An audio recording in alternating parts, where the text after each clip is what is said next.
Donc, ce matin, je rentre dans la deuxième partie du processus de Dieu sur l'autoroute de ma destinée. Donc, on a vu la dernière fois, on a regardé le parcours de Joseph, le cheminement dans lequel Dieu l'a conduit pour le faire rentrer dans son appel. On se souvient, Joseph, c'était le fils de Jacob, qui était le fils d'Isaac, et Isaac était le fils d'Abraham. Puis, Jacob, il a été rejeté par ses frères. Il était chouchou de son père, mais il a passé de rejeté par ses frères à esclave en Égypte. Ensuite, prisonnier, pour finalement finir comme gouverneur du pays d'Égypte.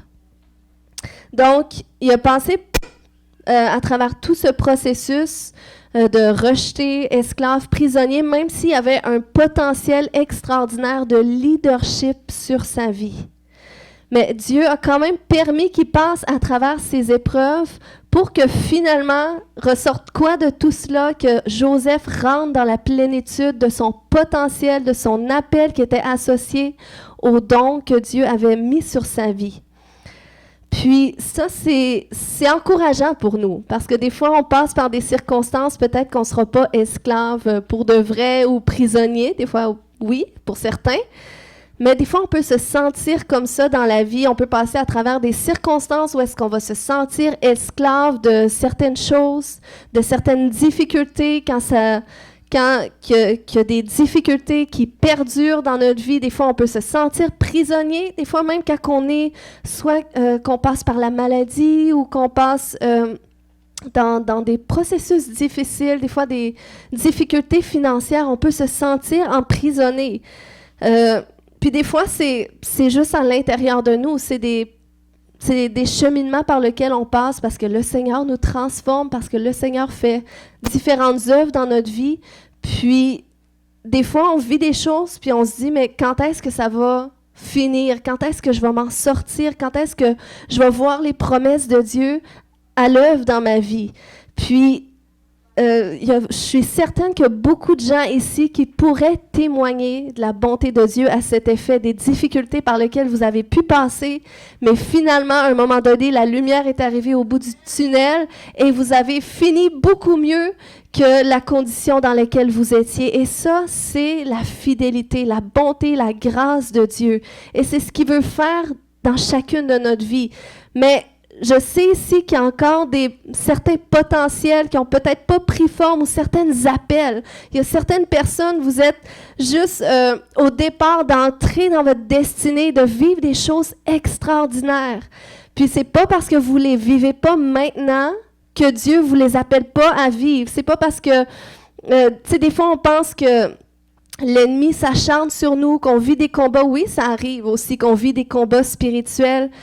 Mais des fois, c'est le processus que le Seigneur permet par lequel on passe pour nous préparer aux bénédictions qu'il y a pour nous. Parce que lorsqu'on rentre d'une façon trop précoce dans notre appel, eh bien, des fois, notre caractère, il ne suit pas nécessairement. C'est comme le Seigneur met des dons dans chacune de nos vies. Il nous donne des dons, des capacités, des talents. Mais ce n'est pas nos dons qui vont parvenir à contenir notre appel ou contenir l'onction de Dieu sur notre vie, mais c'est notre caractère. Donc, c'est pour ça que Dieu doit nous amener dans des processus où est-ce qu'il va nous transformer, nous renouveler à son image, nous faire maturer spirituellement pour qu'on puisse contenir notre appel, l'onction qu'il a prévue pour chacune de notre vie. Donc, c'est pour ça qu'on doit lui faire confiance dans nos processus, parce que lorsqu'on vient au Seigneur, par exemple, lorsqu'on vient dans ce monde déjà, on porte tous en nous ce désir de reconnaissance, ce désir d'appartenance, ce désir d'être entendu. Ça fait partie de notre humanité. Dieu a mis ça en nous. Puis, ces désirs-là ne sont pas nécessairement tournés vers Jésus, en tout cas pas naturellement. C'est comme c'est sur notre chemin, lorsqu'on va rencontrer Jésus, qui va nous amener à tourner ses besoins et ses désirs vers Dieu, d'être reconnu, d'être entendu, d'avoir ce sentiment d'appartenir à quelqu'un, d'appartenir à quelque chose. Puis, le Seigneur va tourner ces désirs-là vers lui. Et ça, c'est très important parce qu'on a tous des désirs dans notre cœur. En tant qu'être humain, on a tous des désirs, mais nos désirs ne sont pas nécessairement alignés avec la volonté de Dieu. Et selon Jacques, lorsqu'on lit le livre de Jacques, on voit que c'est les mauvais désirs dans nos cœurs qui vont occasionner la tentation dans notre vie, la tentation vers le péché, la tentation vers les mauvaises réactions, les mauvais comportements. C'est ça qu'il dit dans Jacques 1,14. Voilà plutôt ce qui se passe lorsque nous sommes tentés. Ce sont les mauvais désirs que nous portons en nous qui nous appâtent, nous séduisent et nous entraînent. C'est un verset qui est très important parce que lorsqu'on est tenté à mal agir, tenté au péché, eh bien, on va souvent regarder à l'extérieur de nous. On va essayer de voir à qui la faute ou comment est-ce que l'ennemi essaie d'œuvrer à l'extérieur de nous. Mais là, on voit que c'est dans notre cœur que ça se produit. Ça commence dans notre cœur, la tentation. C'est associé à nos mauvais désirs. Donc, on a tous dans notre humanité des désirs comme ça qui ne sont pas alignés vers Dieu. Et Dieu, il nous conduit dans des processus de transformation, de raffinement, où est-ce que nos désirs, il va les amener à s'aligner avec ses désirs, avec sa volonté. Donc, c'est pour ça qu'on doit lui faire confiance, quels que soient les processus dans lesquels nous sommes. Parce que même lorsqu'on regarde Joseph, il avait l'appel, il avait les dons, les capacités. C'était son appel. Il avait dit à ses frères, « Regardez, j'ai eu ces 2 rêves-là où est-ce que je vous voyais vous prosterner devant moi. » Donc, Dieu lui montrait déjà son appel.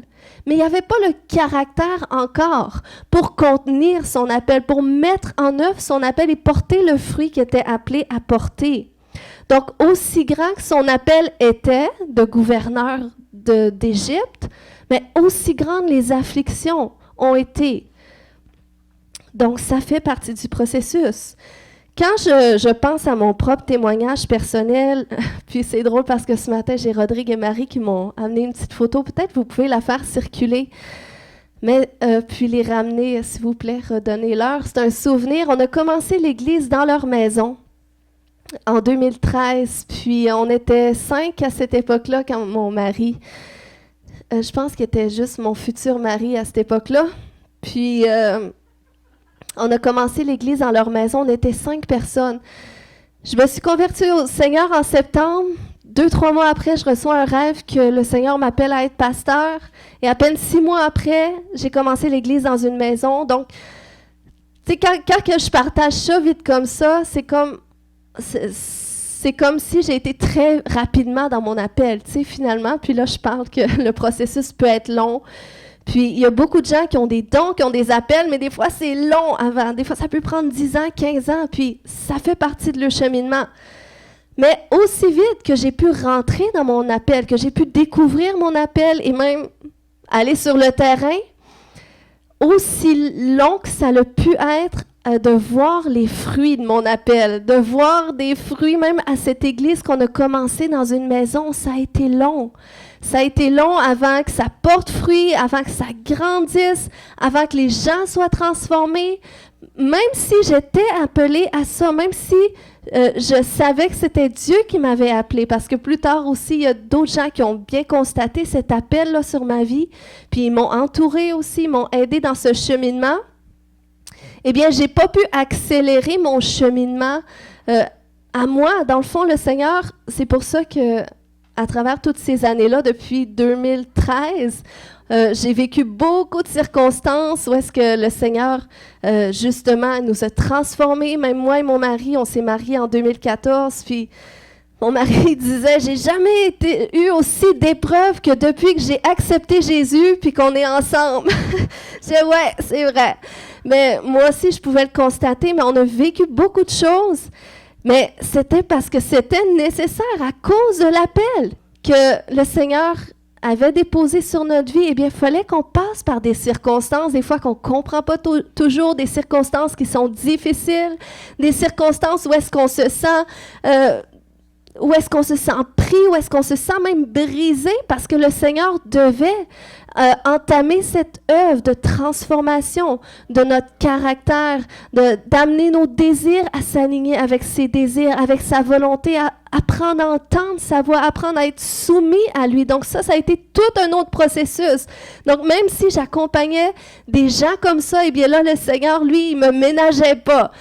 Puis c'était pas des choses qui paraissaient nécessairement, mais c'était des choses que dans l'intimité, parfois on a vécu ces tensions-là, mais qui étaient nécessaires pour que le Seigneur puisse travailler notre caractère, puis il le travaille encore. C'est un processus dans lequel nous sommes continuellement, mais d'où nous comprenons l'importance. Donc, c'est pas tout d'avoir un appel de Dieu, c'est pas tout de dire, ben moi, je veux être un gouvernement, moi, je veux être un PDG d'entreprise et tout ça, voire très, très haut, mais il ne faut pas que tu oublies que tu as des étapes par lesquelles tu dois passer avant d'arriver là.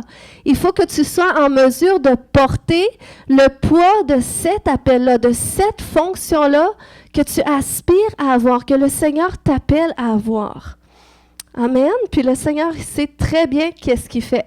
Donc, notre caractère, c'est important parce que c'est comme si c'est l'outre qui contient notre appel, nos dons, l'onction.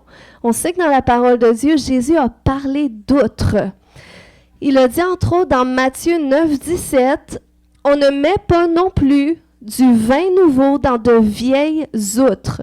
Autrement, les outres se rompent, le vin se répand et les outres sont perdues. Mais on met le vin nouveau dans des outres neuves, et le vin et les outres se conservent. » Donc, ici, ça peut imager. Les outres, je pense que j'ai mis une image après. Donc ça, c'était les outres dans lesquelles il mettait le vin. Et Jésus dit, on ne met pas du vin nouveau dans de vieilles outres. Donc, si on met du vin nouveau dans des outres qui sont fracturées, dans un caractère qui est fracturé, qui n'est pas formé, et que Jésus arrive, il déverse son onction, déverse l'appel, eh bien, il dit non seulement parce que les outres ne sont pas neuves, non seulement elles ne pourront pas contenir ce vin nouveau, elles ne pourront pas contenir la beauté, de la grâce, de la présence de Dieu. Donc, non seulement elles vont se rompre, elles ne pourront pas le contenir, mais ça va perdre aussi le vin. Ça va perdre qu'est-ce que Dieu voulait déposer. Donc, c'est pour ça qu'on doit mettre du vin nouveau dans des outres neuves, dans des outres qui ont été transformées, qui ont été raffinées, qui ont été façonnées à la façon de Dieu. Donc, c'est pour ça que ça peut représenter notre caractère. Et c'est important parce que c'est pas le vin nouveau de Dieu qui va contenir notre appel, comme je disais tout à l'heure. C'est comme tu prends cette bouteille d'eau, ce que les gens ont besoin. Si quelqu'un a soif, ben, qu'est-ce qu'il veut? C'est pas la bouteille, c'est pas l'outre qu'il veut, mais c'est qu'est-ce qui est à l'intérieur de l'outre, c'est ça qu'il a besoin. Mais selon la parole de Dieu, tu peux pas mettre le vin nouveau, qu'est-ce que Dieu veut déposer dans une outre qui n'est pas renouvelée parce qu'elle ne pourra pas le contenir. Donc, si je donne cette bouteille vide-là à quelqu'un, ben, si la bouteille est vide, déjà, c'est parce que le Seigneur fait ce processus de renouvellement. Et là, le Seigneur, il déverse, lui. Il déverse à mesure qu'il nous transforme. Et c'est là qu'on peut non seulement contenir qu'est-ce qu'il déverse, mais on peut aussi le transmettre, le déverser. Et c'est là que ça commence à porter fruit. Donc, c'est pour ça qu'on ne doit pas... Il y a des gens qui focalisent sur qu'est-ce qu'il y a à l'intérieur. Ils veulent les dons, ils veulent l'onction, ils veulent que tout ce qui bouge, qui marche dans les signes, les miracles, leur impose les mains. Ils veulent les doubles onctions, les doubles portions, ils veulent tout. Mais ils n'ont pas le caractère qui peut le contenir. Ils n'ont pas passé par ces processus pour être façonnés par Dieu. Puis c'est Dieu qui déverse. Tu n'as pas nécessairement besoin qu'on déverse le double, le triple, le centuple sur toi. C'est Dieu, c'est le Saint-Esprit qui déverse selon ton appel aussi. Puis Dieu est bon parce qu'il déverse tous. Il déverse en chacun une certaine mesure de sa présence, des dons qui sont associés à notre appel. Il déverse des parcelles de ce à quoi nous sommes appelés. Ça, c'est important parce que ça nous donne des visions, ça nous donne des directions sur lesquelles on peut se fixer. Mais si on ne fait rien, si on ne cherche pas à être transformer, à cheminer dans notre transformation, si on ne cherche pas à se développer, eh bien, qu'est-ce que le Seigneur déverse en nous? Soit qu'à un moment donné, ça va porter aucun fruit parce que ça va stagner, puis ça ne se développera pas. Ou soit que si on chemine tout le temps dans notre croissance, dans notre développement, eh bien là, c'est là que le Seigneur, lui, déverse continuellement. Et c'est là que des fleuves d'eau vive viennent qu'à couler de notre sein et on fait un impact autour de nous pour le royaume de Dieu. Puis, ce matin, dans cette direction-là, parce que qu'est-ce qui nous aide justement à développer un caractère que je veux partager, entre autres ce matin, c'est d'apprendre à développer à la fois un cœur de leader et un cœur de serviteur. C'est ce qu'on a vu dans la première partie du message. Mais ce matin, je veux parler de deux aspects du leadership serviteur qu'on est appelé à développer. Premièrement, c'est que le leadership serviteur, c'est une attitude. C'est une attitude qu'on est appelé à développer et ça forme notre caractère. Vous allez voir comment. Le leadership serviteur, Jésus l'a imagé parfaitement.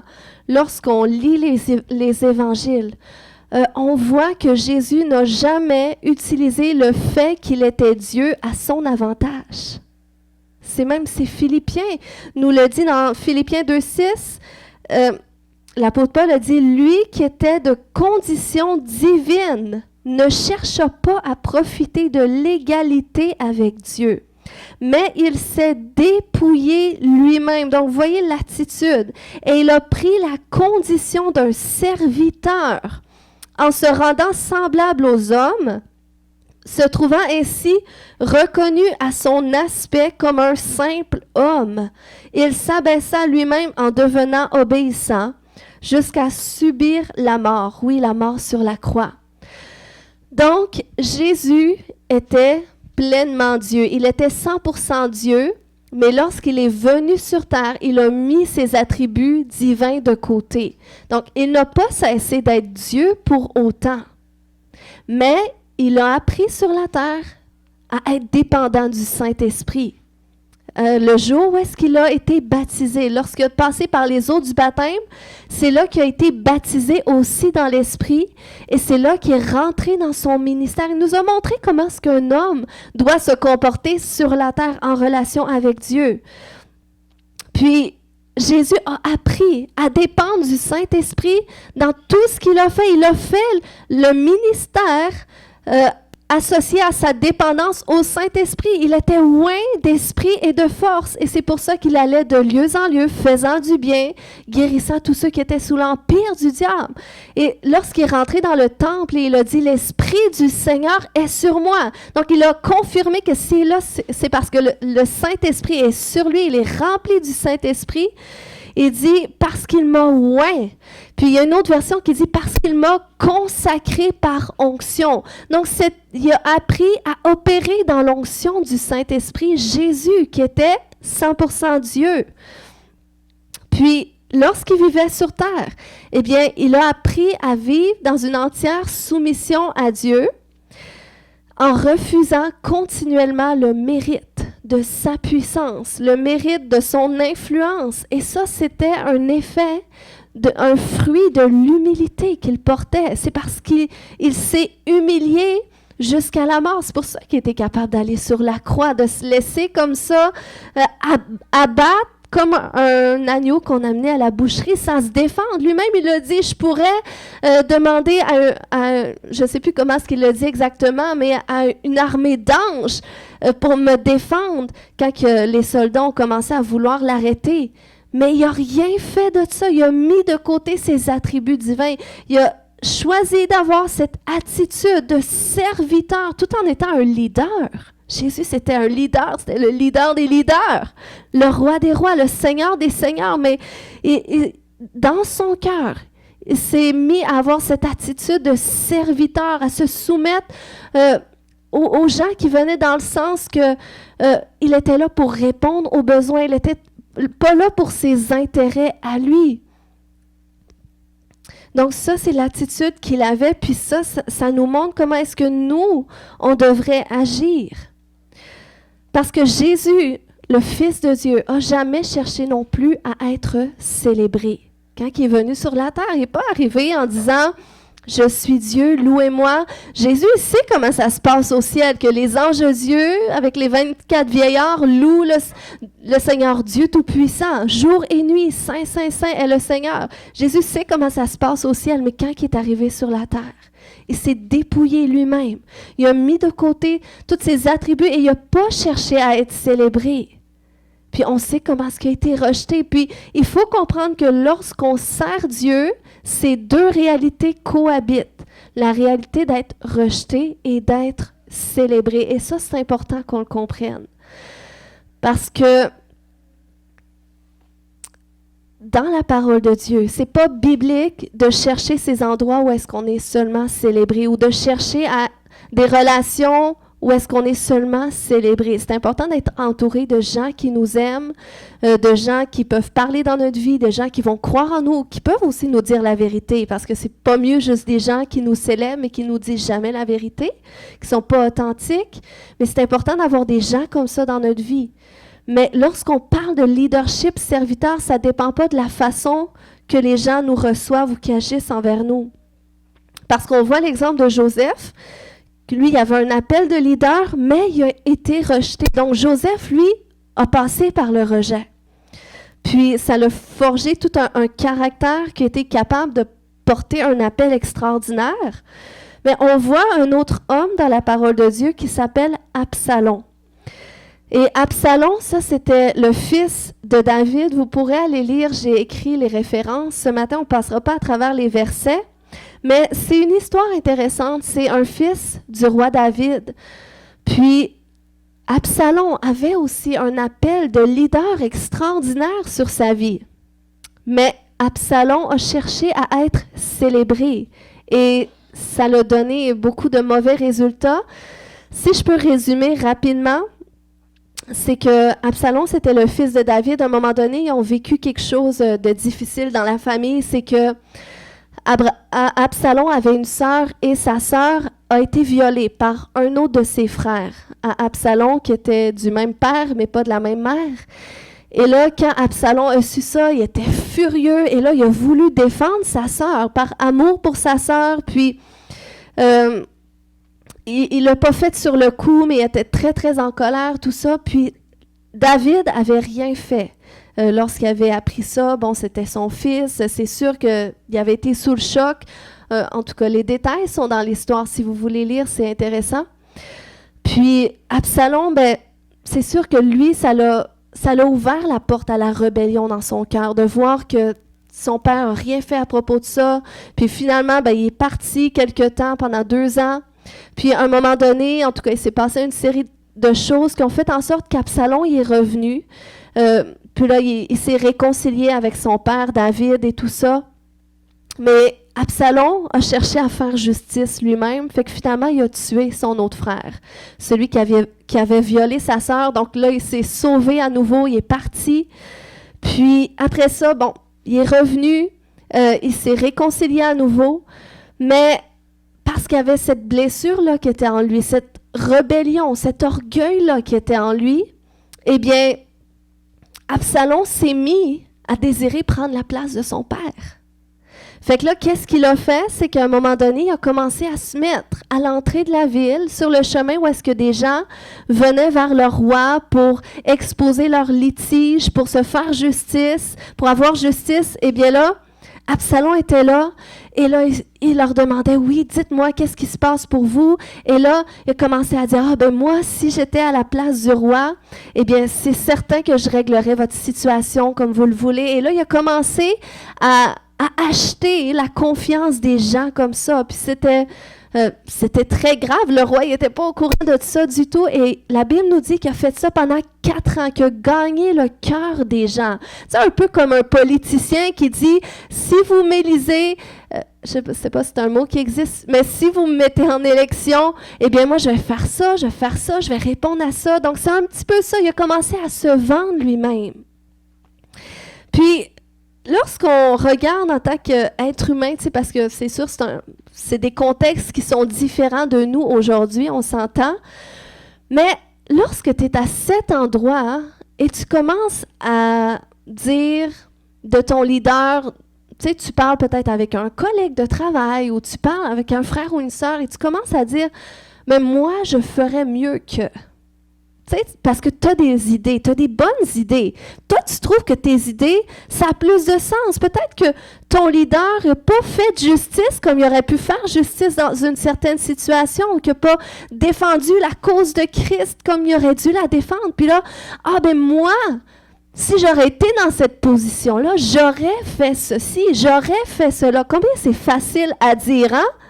Juste, je me souviens juste quand j'avais pas d'enfants, puis je voyais les parents avec les enfants, je disais, mais moi, si j'étais la mère, j'aurais fait ça. Mais quand tu n'as pas d'enfants, tu comprends que tu sais rien. Mais c'est un peu la même chose. Quand tu n'es pas dans une position de leadership, quand tu n'es pas un employeur, quand tu n'es pas, même dans les bureaux du gouvernement, tu ne sais pas toute la pression, toutes les choses qui se passent. Mais c'est facile, nous, dans un contexte extérieur, de dire, moi, j'aurais fait ceci, moi, j'aurais fait cela. Puis c'est ce que Absalom a commencé à faire. Parce que, veut pas, c'était son père. Donc, il voyait les lacunes. Il voyait que, moi, mon père a fait ça comme ça, mais moi, j'aurais fait ceci, j'aurais fait cela. Puis, en faisant ça, en parlant comme ça aux gens, en cherchant à gagner leur cœur, leur confiance, eh bien, il s'est bâti finalement une foule qui ont commencé à le célébrer, à le vouloir comme roi. Et c'est comme ça qu'il a été mis pour un instant en position de roi. Il a volé la place de son père un instant. Donc, vous voyez comment est-ce que ça, c'est loin d'être du leadership serviteur. C'est avoir un appel de leader. Mais c'est avec un cœur qui n'est pas selon le Seigneur. C'est ça, c'est avec des désirs qui sont pernicieux, qui sont tournés vers soi plus que vers Dieu. Donc, Absalom, même s'il avait des bonnes idées, même s'il avait un appel, en agissant comme ça, il ne servait pas son père, il ne servait pas Dieu, mais il se servait lui-même. Et c'est pour ça qu'on doit faire attention à cela. Amen. Vous êtes là ce matin? Donc, lorsqu'on lit les Écritures, Jésus, comme je disais tout à l'heure, Jésus, il n'a pas agi comme ça.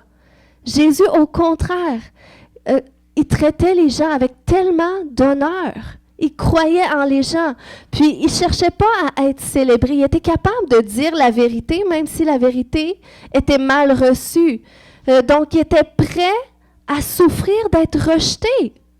Et c'est pour ça que, tu sais, même, on voit une histoire quand le jeune homme riche est venu vers Jésus. Ça aurait pu être intéressant pour Jésus que le jeune homme riche se mette à le suivre.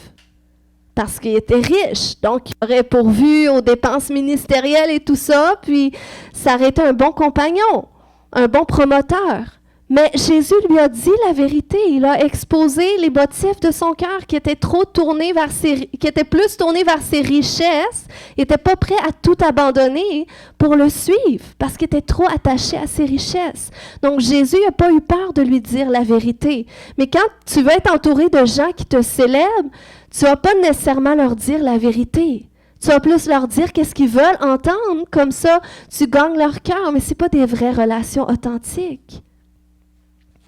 Donc, Jésus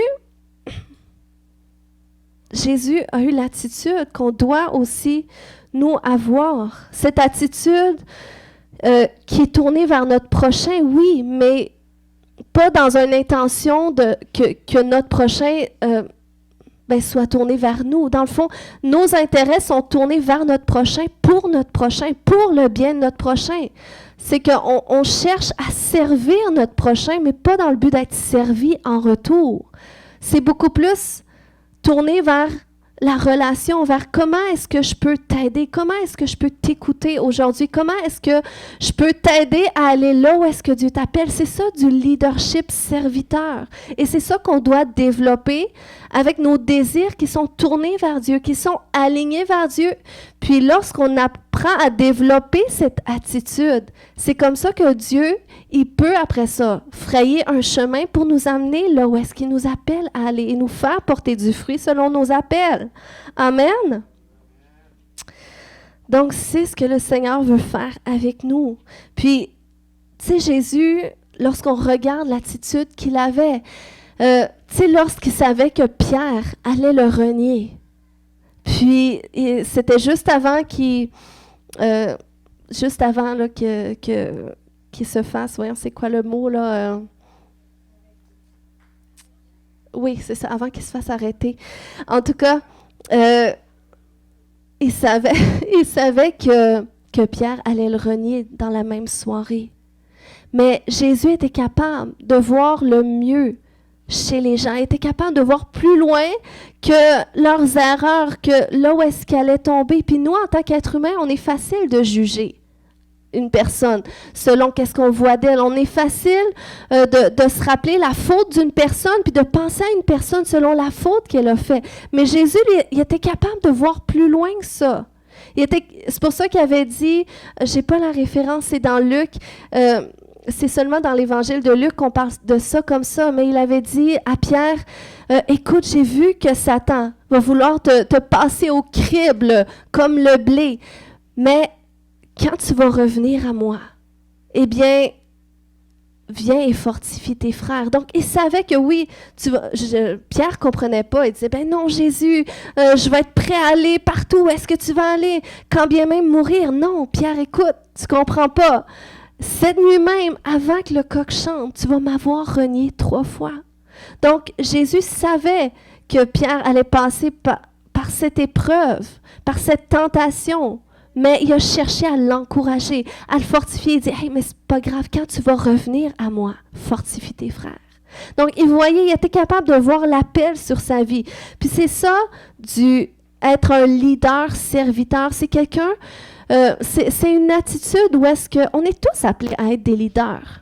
On est tous appelés à être des ambassadeurs de Jésus. Des gens qui représentent Jésus partout où est-ce qu'on va. Donc, c'est pour ça qu'on porte tous et chacun un appel de leadership qu'on va manifester dans différents endroits de la société ou de l'Église. Mais notre attitude de cœur doit être celle d'un serviteur, de quelqu'un qui est « Écoute, je suis là pour t'aider. Où est-ce que je peux t'aider? Où est-ce que je peux t'encourager? Où est-ce que je peux... qu'est-ce que je peux voir en toi et t'aider à l'amener à son plein potentiel? » Donc ça, c'est possible de le faire lorsqu'on est sécure dans qui nous sommes, lorsqu'on est sécure dans notre relation avec Dieu. Donc c'est pour ça que Jésus était autant sécure. Il disait, tu vas me renier. Il savait. C'est pour ça qu'il était autant sécure. Il était capable de laver les pieds de son traître avant que son traître, il le livre. C'est ça le mot que je cherchais tantôt, avant qu'il soit livré. Eh bien, il était capable de laver les pieds de Judas. Imagine, nous, comment est-ce qu'on l'aurait regardé, Judas? Avec le dégoût de dire « Oh! » Mais non, tu sais, Jésus savait que ça devait se passer comme ça, puis il était capable de confronter le rejet par l'amour.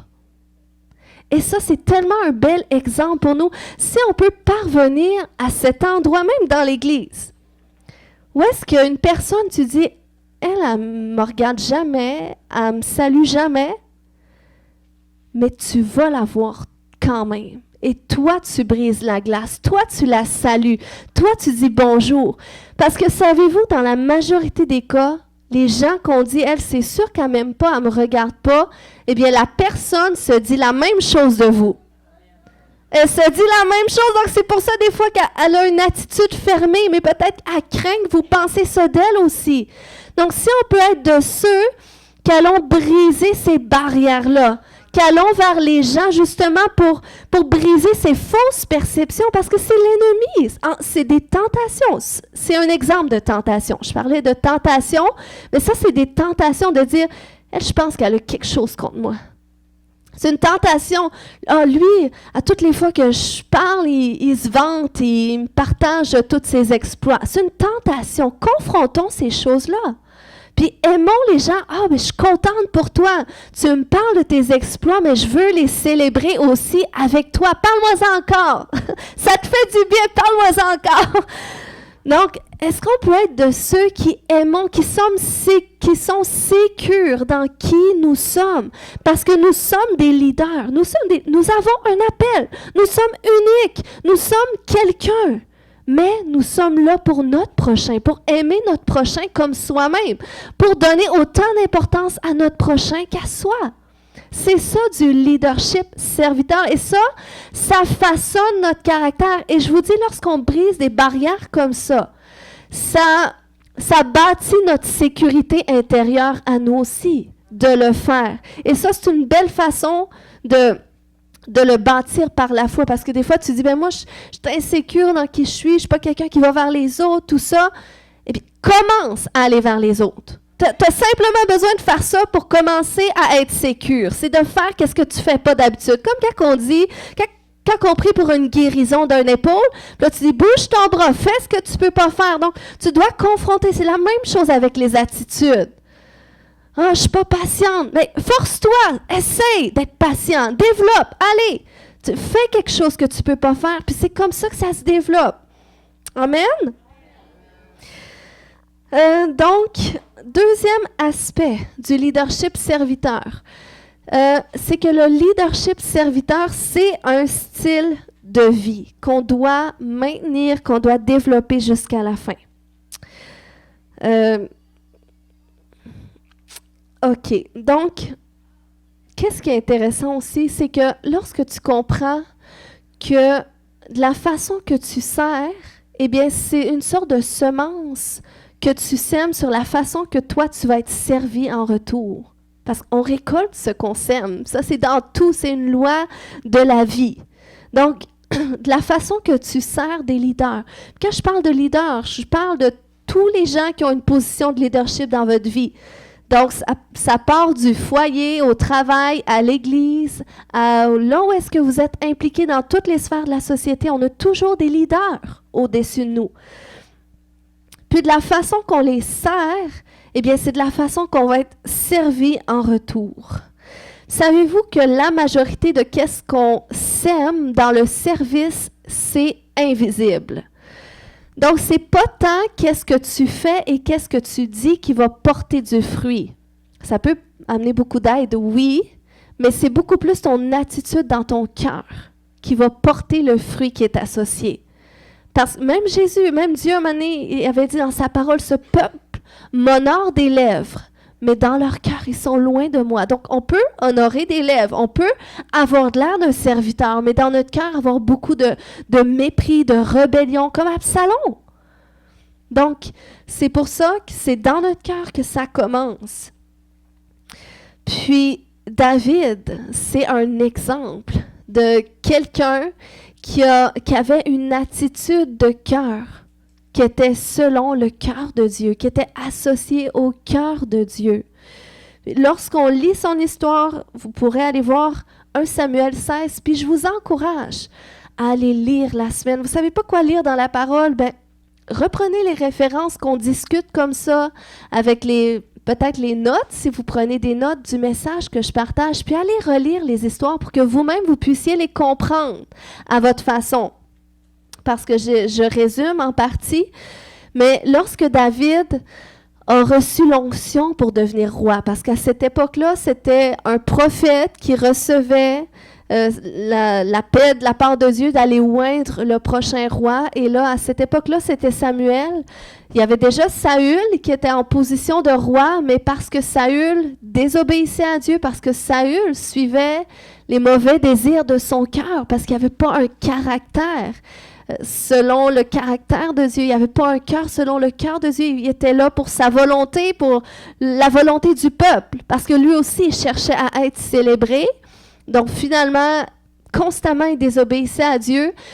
Donc là, à un moment donné, Samuel pleurait sur Saül, puis là, Dieu dit, « Pourquoi pleures-tu sur le roi? Je l'ai rejeté. » Il dit, « Maintenant, tu vas te lever, tu vas aller oindre le nouveau roi. » Il dit, « Va dans la famille d'Isaïe. Et là, je te montrerai qui est le roi. » Et là, Samuel est allé. Et quand le prophète se déplace comme ça, avec l'huile d'onction, tu sais que c'est pourquoi. Et là, il est rentré dans la maison, tous les fils se mettent en rangée, sont prêts. Donc, Samuel, il voit Eliab, qui était le fils aîné d'Isaïe, le frère de David. Et là, il dit assurément, c'est lui le roi. Il paraissait bien, il était grand. Il dit non.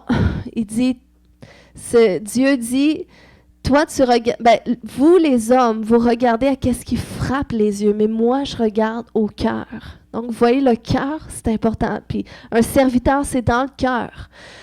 Donc, là, il passe tous les 7 frères, puis là, Dieu dit toujours non, non, non, c'est pas lui. Fait que là, Samuel, il dit, est-ce que tu n'as pas un autre fils à quelque part? Puis il dit, oui, j'ai quelqu'un qui est avec le troupeau. Fait que là, Samuel dit, va le chercher. Donc, il arrive tout petit, tout blond aux yeux bleus, l'air inoffensif. Dieu dit, c'est lui. Donc là, il reçoit l'huile d'onction, la consécration comme futur roi. Puis là, tout le monde savait, à ce moment-là, qu'est-ce qui venait de se passer. À l'époque de Joseph, quand Joseph a partagé ses rêves, il n'y a personne qui savait ce que ses rêves voulaient dire. Mais là, toute la famille était témoin, ils savaient que leur frère allait devenir roi. Mais lorsqu'on lit dans la parole de Dieu, ça nous dit que David a reçu l'onction et est retourné vers le troupeau, il est retourné servir. Puis il a continué à servir parce que là, après ça, dans l'histoire de David et la royauté de Saül, c'est qu'il y a eu une transition qui s'est faite. David, c'est pas dit précisément, mais David aurait été roi une 15aine d'années après avoir reçu l'huile d'onction, après avoir été consacré comme roi. Donc, il aurait rentré une 15aine d'années dans sa royauté après. Donc, ça a été long, mais David a toujours eu cette attitude de cœur de servir. Puis là, parce que David avait reçu l'onction pour devenir roi, eh bien, l'onction du Saint-Esprit s'est retirée de Saül. Donc là, Saül est devenu agité par des mauvais esprits. Et là, il avait besoin que ces démons soient apaisés. Donc là, c'est là qu'on lui a dit, on connaît un gars qui joue de la harpe. Donc, il est rempli du Saint-Esprit. En tout cas, il va pouvoir apaiser tes démons. Donc, finalement, David a commencé à être au service du roi. Mais là, on sait l'histoire, c'est qu'à un moment donné, il a tué Goliath et là, il est devenu la star. Il est devenu célébré à cause de ça. Et là, Saül était jaloux de lui jusqu'à vouloir le tuer.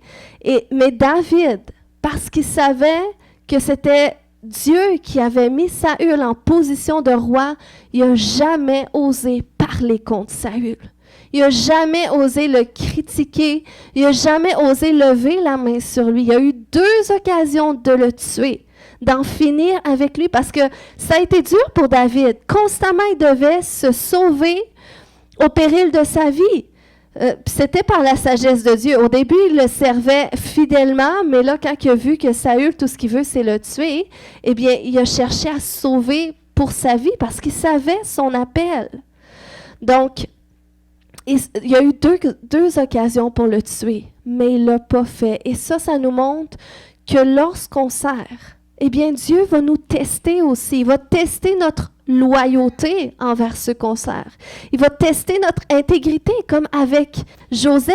Lorsque Joseph était en prison et que le chef de la prison lui a donné les clés de la prison pour avoir en charge tous les prisonniers et tout ce qui se passe dans la prison, c'était aussi un test d'intégrité parce qu'il aurait pu sortir. Donc, est-ce que si Dieu nous donnait ces opportunités-là, où est-ce qu'on a les clés pour rentrer dans notre appel, pour rentrer dans la position à laquelle on sait qu'on est appelé, mais c'est au risque de notre intégrité, de notre loyauté, est-ce qu'on le ferait quand même pour répondre à nos intérêts à nous, ou aux intérêts peut-être de d'autres, parce qu'on désire être célébré? Donc, vous voyez comment le Seigneur veut travailler notre cœur, afin qu'on ait un cœur qui est selon le cœur de Dieu. Puis c'est comme ça qu'on va refléter adéquatement le Seigneur.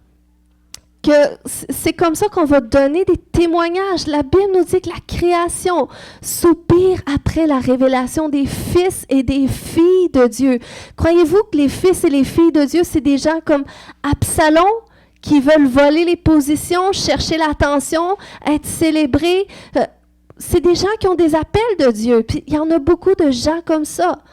Mais c'est pas des gens, selon moi, qui vont refléter le cœur du Seigneur, parce que c'est des gens qui vont beaucoup plus détruire d'autres qu'être là pour bâtir le royaume de Dieu.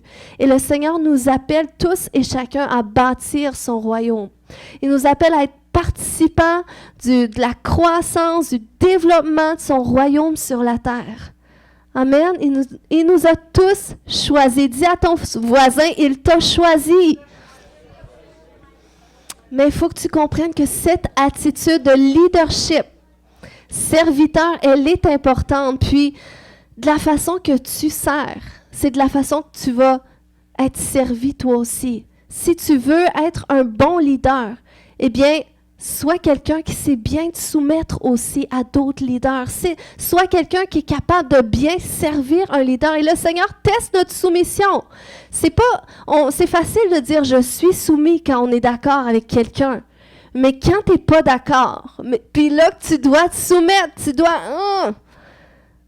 c'est là que le Seigneur teste notre soumission. C'est facile de dire « j'ai la foi », mais quand tu as tous les détails, tu n'as pas besoin de la foi. J'ai la foi, je m'en vais dans cette direction, mais tout l'agenda, l'itinéraire est déjà tout planifié. C'est pas la foi, c'est pas la confiance. Tu sais déjà tout ce qui va se produire. C'est par la foi qu'on a mis en vente notre maison. C'est par soumission à mon mari.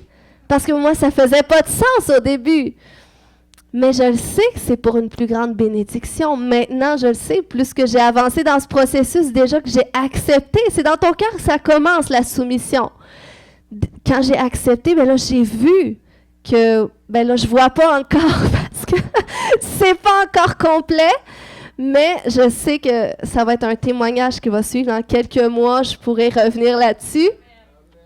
Mais c'est juste un exemple que le Seigneur nous met devant des circonstances qui font pas de sens humainement, qui vont mettre à l'épreuve notre foi, notre confiance en Dieu. Puis Dieu, il va passer par les hommes. Il va passer par les leaders, femmes. Dieu va passer par vos maris.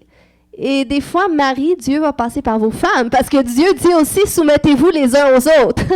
Donc, Dieu passe par le couple. Il passe par tes patrons. Puis des fois, tu vas te faire demander des choses, ça ne te tentera pas. Des fois, à l'église.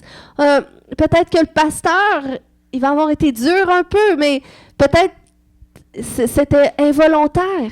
Mais puis là, peut-être c'est difficile de le prendre dans l'amour, mais quand tu as un leadership serviteur, tu dis, ben non, tu cherches à voir le meilleur.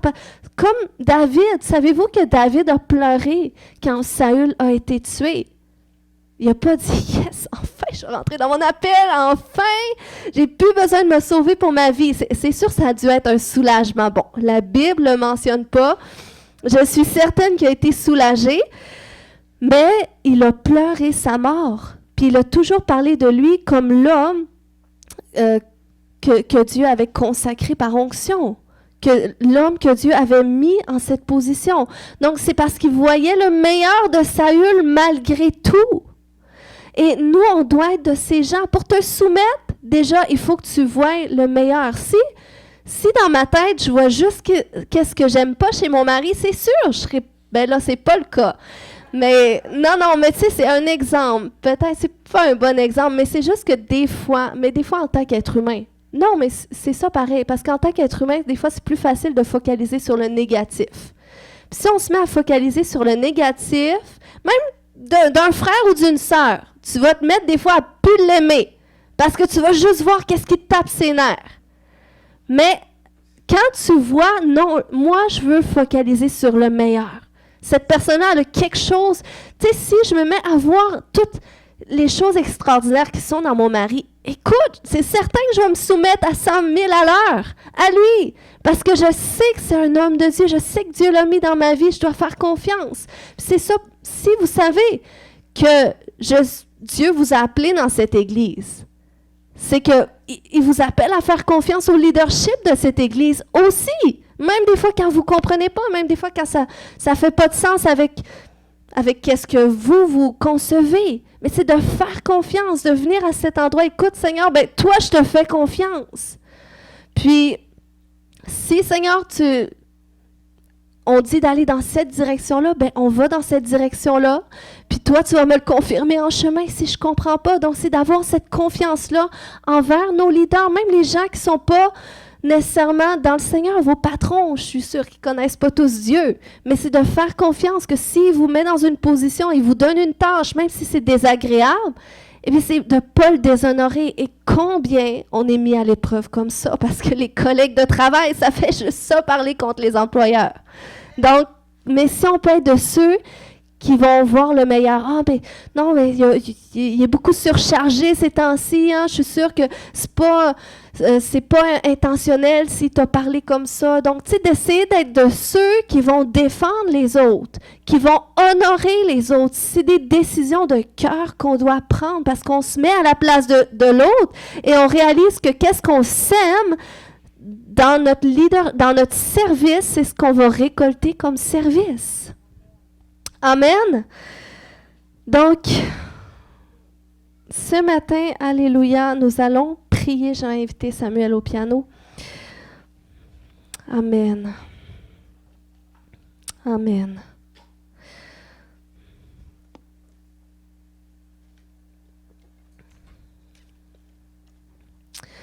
Donc, ce matin, en résumé, si David a réussi à se soumettre à Saül malgré sa condition, malgré qu'il était un leader qui était difficile, c'est parce que David, c'était un homme selon le cœur de Dieu. Donc, c'est pour ça que de choisir de se soumettre, de choisir de servir, puis c'est se soumettre les uns aux autres, de se servir les uns les autres. C'est une attitude de cœur. C'est dans le cœur que ça commence. Et quand on choisit d'avoir un cœur selon le cœur de Dieu, on va être capable de faire ça. Puis ça ne veut pas dire non plus de devenir demain matin des amis avec tout le monde, de s'associer avec tout le monde non plus. Voyez David, à un moment donné, il s'est sauvé pour sa vie. Il n'a pas resté à côté de Saül parce qu'il aurait fini mort. Donc, par sagesse, il s'est sauvé. Puis des fois, par sagesse, on n'est pas appelé à s'associer avec tout le monde. Par sagesse, des fois, on est mieux de savoir avec qui faire route, mais ça ne veut pas dire qu'on ne va pas les honorer. Ça ne veut pas dire qu'on ne va pas les aimer. Ça ne veut pas dire qu'on va en parler en mal si peut-être on a eu des mauvaises expériences. On va les bénir. On va les bénir, puis c'est juste parce qu'on n'est pas appelé à faire route avec tout le monde aussi. Mais on doit reconnaître notre place. Puis on doit comprendre que notre appel, c'est d'être des leaders dans les relations, d'être de ceux qui initient la relation avec les gens, parce qu'on sert un Dieu de relation. Donc on doit s'intéresser aux gens. Puis on est des leaders dans les relations et on est des serviteurs dans nos cœurs. On n'est pas là pour nos intérêts, on n'est pas là pour paraître, pour être célébré, pour être reconnu, entendu. Non, parce que ça, on l'a de notre relation intime avec Dieu. C'est Dieu qui nous donne ce sentiment d'être vu, entendu, reconnu. Puis ça commence avec Dieu. Puis après ça, il va mettre des relations saines autour de nous. Il va nous aider à faire des bons choix parce que c'est important de s'entourer des bonnes personnes aussi dans notre cercle intime. On n'est pas obligé de servir ceux qu'on aime. Ça ne va pas avec ça. Quand on choisit d'être des serviteurs dans notre cœur, c'est envers notre prochain. Quand Jésus a donné cette parabole du bon Samaritain, celui qui a aidé, le Samaritain qui a aidé son prochain, finalement, ça ne faisait pas de sens que ce soit le Samaritain qui en prenne soin. Mais Jésus donnait cette parabole pour montrer que notre prochain, c'est tous les gens sur notre chemin, c'est notre prochain. Dans l'Église, à l'extérieur de l'Église, dans notre famille, à l'extérieur de notre famille, tout autour de nous, c'est notre prochain. Et on doit être de ceux qui vont créer des ponts avec eux pour les aider à aller là où est-ce qu'ils doivent aller. Amen. Puis je veux prier ce matin pour que le Seigneur établisse dans nos cœurs cette sécurité intérieure de qui nous sommes en lui. Est-ce qu'on peut se lever ensemble? J'aime quand on prie debout. Seigneur, alléluia. Est-ce que, en premier lieu, est-ce que tout le monde a déjà donné toute sa vie à Jésus aujourd'hui? Si vous n'avez jamais donné toute votre vie à Jésus, levez la main. Je vais prier avec vous. Je pense que tout le monde. Amen. Ben, on va prier ce matin. Seigneur Jésus, je te remercie pour ta parole. Vous n'êtes pas obligé de répéter après moi. sinon ça peut être long, mais Seigneur, merci pour ta parole qui est la vérité, Seigneur Dieu. Merci pour ta parole, Seigneur, par laquelle tu veux nous enseigner tes voies, que tu veux nous faire grandir dans tes voies, grandir dans ta connaissance. Seigneur, merci que tu habites dans nos cœurs par la foi. Alléluia. Seigneur, je prie, Père, pour tous mes frères et mes sœurs aujourd'hui. Je prie, Seigneur, que tu établisses en chacun de nous cette sécurité de qui nous sommes en toi, cette sécurité associée à qui nous sommes en toi et qui tu es en nous, Seigneur. Nous sommes un avec toi. Et Seigneur, tu nous appelles à être des leaders serviteurs. Et ça commence dans notre cœur. Et Seigneur, on veut se repentir. Et ce matin, vous pouvez aussi prier avec moi si vous avez lieu de vous repentir devant Dieu. Dire, Seigneur, je me repens pour toutes ces fois où est-ce que j'ai été conduit par mes propres désirs. Et comment est-ce qu'on sait si on est conduit par nos propres désirs? C'est que ça apporte du mauvais fruit. Ça occasionne des divisions, ça occasionne des conflits. Finalement, c'est l'orgueil qui prend le dessus dans nos cœurs, c'est l'endurcissement, on le sait.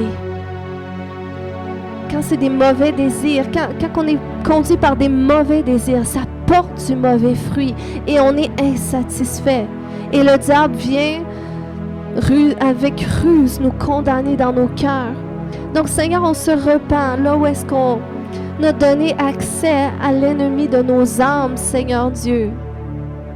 On se repent, Père, pour tous ces mauvais désirs, Seigneur Dieu, par lesquels on a pu se laisser conduire, qui ont pu occasionner justement des conflits, des disputes, des jalousies, qui ont pu conduire à la peur, qui nous a fait agir sur la peur. Seigneur, on se repent, Père éternel, pour toutes ces choses. Alléluia. On se repent pour les mauvais désirs dans nos cœurs. Et Seigneur, aujourd'hui, je prie, Père, que nos désirs viennent s'aligner avec tes désirs, Seigneur Dieu. Que nos désirs viennent s'aligner avec tes désirs, avec ta volonté. Seigneur, viens mettre en nous un cœur pur et un esprit bien disposé. Viens nous donner ta sagesse en tout, Seigneur Dieu. Et Père, je prie, Seigneur Dieu, que notre désir de reconnaissance, d'appartenance, de confirmation soit pleinement aligné avec toi. De sorte, Seigneur Dieu, que l'on soit rejeté, eh bien, on ne sera pas ébranlé. Et même si on est célébré, eh bien, ça ne nous enorgueillira pas. Parce que quoi que l'on soit, de quelque façon qu'on se fasse traiter, Seigneur Dieu, c'est vers toi qu'on tourne nos yeux. C'est de toi, Seigneur, qu'on tire notre bien-être intérieur, Seigneur Dieu. Oui, Seigneur, merci que tu fais de nous des outres neuves. Père, je prie, Seigneur Dieu, que là où est-ce que mes frères et mes sœurs, Seigneur, ont ce caractère qui est peut-être informe, Seigneur Dieu. Je prie, Seigneur, que là où est-ce que c'est informe dans nos vies, je prie, Seigneur Dieu, que ça prenne forme, Seigneur Dieu. Peut-être qu'on vit des circonstances qu'on ne comprend pas, mais Seigneur, qu'on comprenne qu'est-ce que tu veux travailler en nous dans ces circonstances et qu'on accepte de se laisser travailler par toi, Seigneur Dieu.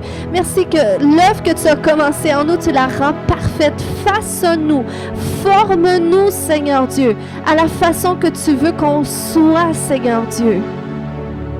Dans le nom de Jésus. Et je prie, Seigneur, que tu déverses ton vin nouveau en nous à mesure, Seigneur, qu'on chemine dans tes voies, dans cette transformation. Viens nous remplir. Viens nous régénérer. Au nom de Jésus. Alléluia. Alléluia. Et ce matin, j'aimerais qu'on prenne quelques minutes. J'aimerais que vous vous trouviez si vous êtes une femme, je veux que vous priez avec une femme, soit devant, derrière. Mélangez-vous un peu, pas nécessairement votre famille. Quelqu'un proche de vous, homme, femme. Je veux qu'on prie puis qu'on déclare des bienfaits sur la personne à côté de nous. Puis comment est-ce qu'on prie pour quelqu'un, OK? Parce que moi aussi, je vais prier en même temps, mais je veux pas que vous écoutez ma prière nécessairement. Je veux que vous priez pour l'autre personne. Puis quand on prie comme ça ensemble, c'est qu'il y en a un qui prie, l'autre écoute et reçoit la prière.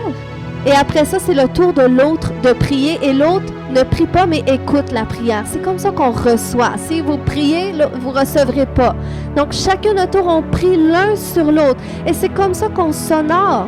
C'est une façon de se servir, de déclarer les bénédictions de Dieu, de déclarer qu'est-ce que Dieu fait avec ta vie, de déclarer que les dons, les talents que Dieu a mis en toi prennent forme. Donc, trouve-toi quelqu'un, un homme, femme, et prie. Même si peut-être tu n'es pas habitué de prier pour quelqu'un, c'est pas grave. Ça n'est pas obligé d'être long. Mais fais-le. Amen. Allez, rapidement. Et moi, je vais prier en même temps que vous trouvez quelqu'un. Alléluia. Seigneur, je te remercie. Je te remercie, Seigneur, pour tous mes frères et mes sœurs. Alléluia. Puis s'il y a des gens seuls, vous pouvez être en groupe de 3.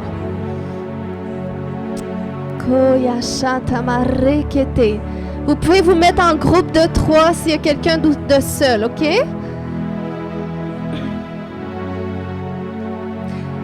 François, trouve 2 autres hommes. Alléluia. Oh oui, Seigneur Dieu.